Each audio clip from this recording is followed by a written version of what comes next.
Doctor ভগবানের স্বরূপ। একজন ডাক্তারই পারেন মুমূর্ষু রোগীকে মৃত্যুর দুয়ার থেকে ফিরিয়ে আনতে। তাই তো ডাক্তারকে ভগবানের পরের স্থান দেওয়া হয়ে থাকে। তো এই ডাক্তারি পড়াটা অত্যন্ত সহজ বিষয় নয়। দেশের কঠিনতম এক্সামগুলির মধ্যে অন্যতম একটি কঠিন এক্সাম হচ্ছে নিট, যেটা কোয়ালিফাই করার জন্য ছাত্রছাত্রীরা সারাটা বছর পরিশ্রম করে থাকেন। কেউ কেউ আবার 2-3 বছরের কমে পাশ করতে পারেন না, আবার কেউ কেউ তো সারা জীবনেও এই এক্সামটা পাশ করতে পারেন না। কিন্তু এই কঠিনতম এক্সামও আজকে কিন্তু প্রশ্ন চিহ্নের মুখে। তার কারণ সামনে আসছে ভুরি ভুরি অনিয়ম বা দুর্নীতির অভিযোগ। তাই তো মনে করা হচ্ছে নিট 2024 শতাব্দীর বড় দুর্নীতি বা বড় স্ক্যাম, যদিও কেন্দ্র সরকার এবং এই পরীক্ষা কন্ডাক্টকারী সংস্থা এনটিএ মানতে নারাজ।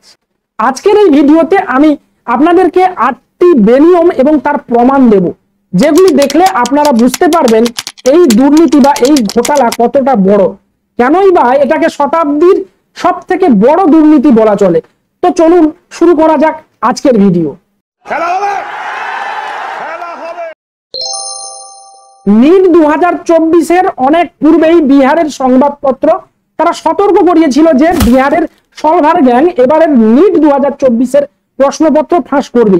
কিন্তু এই সতর্ক বার্তায় গুরুত্ব দেয়নি এনটিএ, তারা কোনো রকম পদক্ষেপও নেয়নি। তাহলে এনটিএ কি চেয়েছিল পয়সার বিনিময়ে প্রশ্নপত্র ফাঁস করতে? উঠছে প্রশ্ন। এনটিএ প্রতিবারের মতো এবারেও ছাত্রছাত্রীদেরকে 1 মাস সময় দিয়েছিল রেজিস্ট্রেশন করতে। এই রেজিস্ট্রেশন পোর্টাল চালু ছিল 9 ফেব্রুয়ারি থেকে 9 মার্চ, কিন্তু হঠাৎ এনটিএ পুনরায় 9 এপ্রিল রেজিস্ট্রেশন পোর্টালকে রিওপেন করে, যেখানে দেখা যায় একদিনে প্রায় 24,246 জন ছাত্রছাত্রী তাদের নাম নথিভুক্ত করায়। এখন প্রশ্ন উঠছে, যে সমস্ত ছাত্রছাত্রীরা সারা বছর ধরে পড়াশোনা করলো এই এক্সামটা দিবে বলে, তারা 1 মাসের মধ্যে সময় পেলেন না নাম নথিভুক্ত করতে। তাদেরকে স্পেশাল ডেট দিতে হলো যে তোমরা আসো রেজিস্ট্রেশন করো। এখন প্রশ্ন উঠছে, এই 1 মাস এই ছাত্রছাত্রীরা কোথায় ছিল? कौन है ये लोग?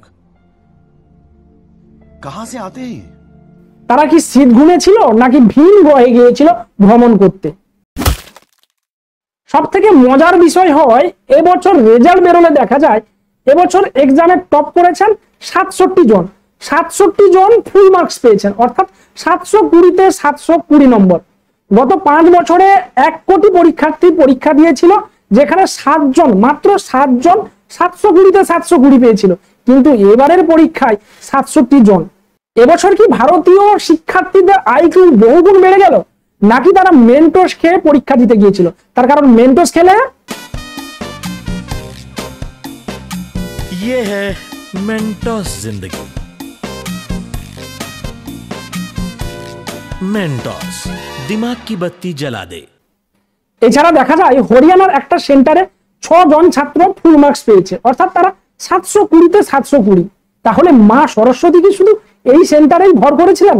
তা না হলে একটা সেন্টারে 6 জন 720-তে 720, ভাবা যায়?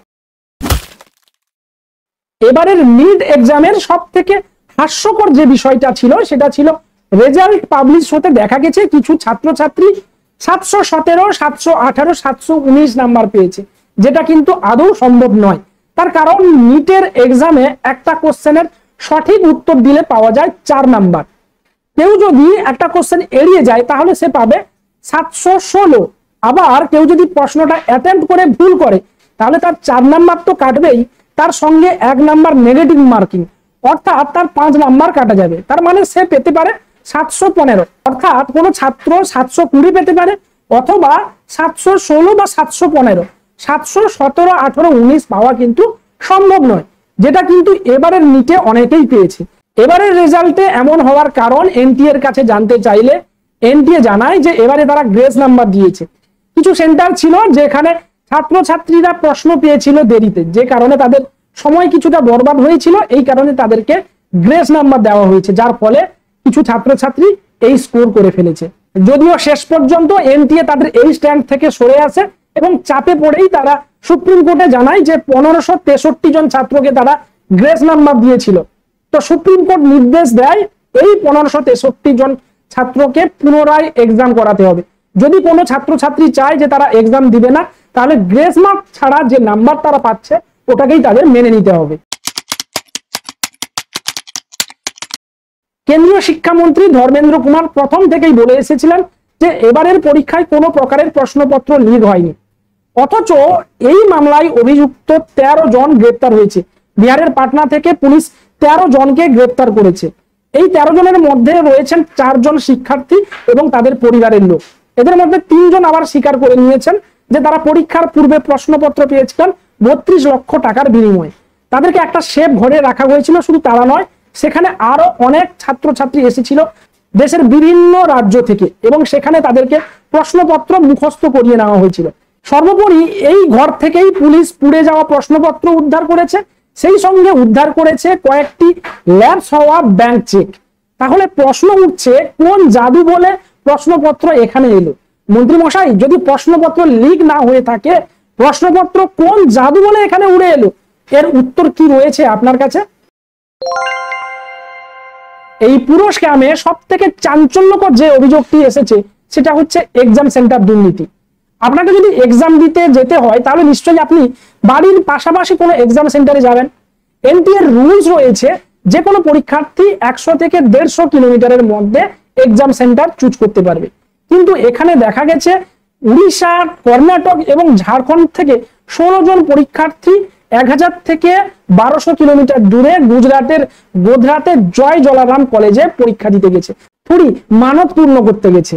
এত দূর না গেলে কি আর ভগবানের প্রসাদ পাওয়া যায়, ভগবানের কৃপা পাওয়া যায়? ভাবুন একবার, 16 জন পরীক্ষার্থী একটা সেন্টারেই তারা আবেদন করলো এবং সেই সেন্টারটা তারা পেয়ে গেল। পুরো একটা কাকতালীয় বিষয়, তাই না? পুলিশ এই মামলায় 2,30,00,000 টাকা বাজেয়াপ্ত করেছে। তাছাড়া অভিযুক্ত তুষার ভাট তিনি স্বীকার করে নিয়েছেন প্রত্যেক স্টুডেন্টের কাছ থেকে 10 লক্ষ করে টাকা নেওয়া হয়েছিল।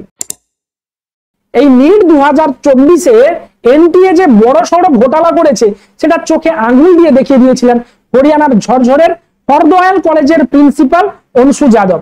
তিনি বলেন তার যে সেন্টার ছিল, তার স্কুলে যে এক্সাম সেন্টার ছিল, সেখানে 504 জন পরীক্ষার্থী পরীক্ষা দিয়েছিল এবং সেখানে তাদের কারোরই 1 মিনিটও সময় নষ্ট হয়নি।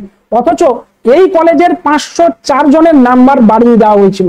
তাই প্রশ্ন উঠছে, কাদেরকে এক্সট্রা সুযোগ দিতে এনটিএ বাধ্য হয়েছিল পুরো সেন্টারের 504 জনের নাম্বার বাড়াতে, যেখানে দেখা গেছে অনেক ছাত্রছাত্রী এর বিরোধ করেছেন। এই নিট দুর্নীতির সব থেকে বড় প্রমাণ হচ্ছে নির্ধারিত সময়ের পূর্বে রেজাল্ট পাবলিশ করে দেওয়া। নিটের রেজাল্ট এবছর পূর্বেই প্রকাশ করে দেওয়া হয় এবং কোন দিনে প্রকাশ করা হয়? ভোটের রেজাল্টের দিন, যেটাতে কিন্তু সব থেকে বেশি সন্দেহের বিষয় ছিল। সাধারণত কোনো এক্সামের রেজাল্ট পিছিয়ে যায় পাবলিশ হতে, কিন্তু এক্ষেত্রে এনটিএ পূর্বেই রেজাল্ট পাবলিশ করেছিল। যদিও এনটিএ বলেছিল যে পূর্বে রেজাল্ট পাবলিশ করা হচ্ছে যাতে স্টুডেন্টদের সুবিধা হয়, আসলে স্টুডেন্টদের নয়, এনটিএ নিজেদেরকে বাঁচাতে এমন বুদ্ধি অবলম্বন করেছিল। কারণ তারা ভালো করেই জানতো এই দিনে রেজাল্ট পাবলিশ হলে জনগণের নজর কিন্তু এদিকে থাকবে না, কারণ সকলের নজর রয়েছে ভোটের রেজাল্টের দিকে। কিন্তু সর্বোপরি তারা কিন্তু সফল হতে পারেনি। সাধারণ মানুষের মনে তাই এখন একটাই প্রশ্ন, কেন সুপ্রিম কোর্ট এত ভুরি ভুরি দুর্নীতির সত্ত্বেও কেন এই নিট পরীক্ষাকে বাতিল করছে না? কেন অসংখ্য লক্ষ লক্ষ ছাত্রছাত্রীকে ন্যায় বিচার দিচ্ছে না? সকলে কিন্তু তাকিয়ে আছে সুপ্রিম কোর্টের ফাইনাল জাজমেন্ট 8ই জুলাইয়ের দিকে। এখন দেখার বিষয় সুপ্রিম কোর্ট কি রায় দেয় এই নিয়ে। বন্ধুরা, আপনাদের মতে এই নিট এক্সামকে কি বাতিল করা উচিত? অবশ্যই আপনার মূল্যবান বক্তব্য কমেন্ট বক্সে কমেন্ট করুন। ভালো লাগলে লাইক শেয়ার করবেন, আর চ্যানেলে নতুন হলে চ্যানেলটাকে সাবস্ক্রাইব করতে ভুলবেন না। আর আপনি যদি ফেসবুক পেজে দেখে থাকেন এই ভিডিও, তাহলে অবশ্যই পেজটাকে ফলো করে দিবেন। দেখা হচ্ছে নেক্সট কোনো ভিডিওতে। জয় হিন্দ।